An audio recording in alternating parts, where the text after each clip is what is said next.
For me, never giving up meant just that. I mean, every single day when I woke up, I thought, today's the day.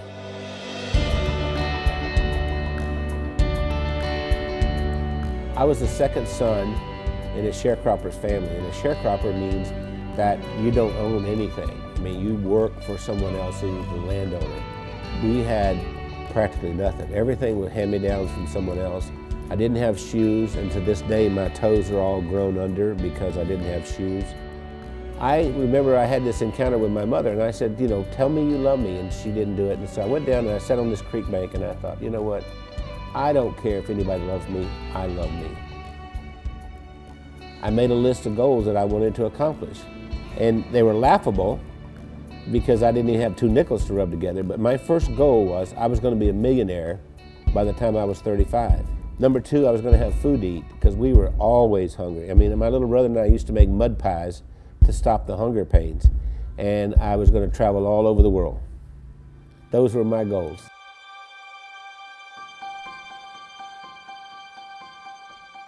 I've learned everything from working with Randy. I didn't know anything about business. I started out, before I met Randy, I was a teacher, a mathematics teacher. Well, I think we have a very good balance. Randy's really good in sales and telling the story and explaining why people need to have whatever it is that he's selling. And then he comes to me and says, Wendy, can we make it do this? And I have to get it done. We started working together, and we were together all the time doing things, and that we just, you know, couldn't be without each other. Yeah, once she got exposed to me, it was downhill from there. I mean, she could not last a day without me. That's probably true. What did you do to her hair? That's what the COO does here. Does hair? She preps me. Spit on it, honey, like you used to do. I never spit. We retired a few times. Did he tell you that? We've tried retirement 3 times, but we never figured out exactly how to do it because we've worked all of our lives. We took a year and we traveled around the world. Then when the decision of the day became, where are we having breakfast? I thought, we're in trouble.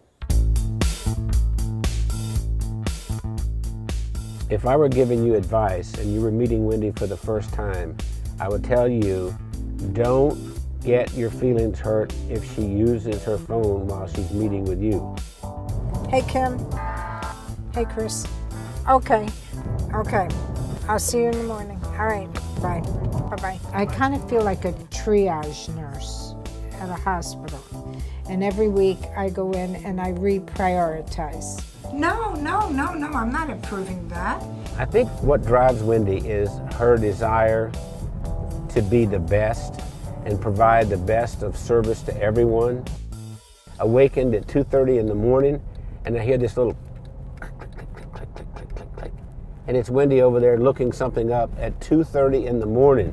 And I'll say, why aren't you sleeping? You can do that tomorrow morning. We are the definition of entrepreneurs. And we don't like doing one thing at a time. We have to do a lot of things at the same time. It's not just Randy and Wendy doing all this work. The whole team, every single one of us works round the clock. Hey, gorgeous. Listen, Bernice has been with us for what, 5, 6 years? 6 years. Yes. And we love her to death.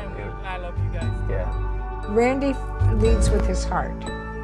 And he's the most incredible person I've ever met. He's gone through so much in his life. And I believe that I'm going to make me cry here.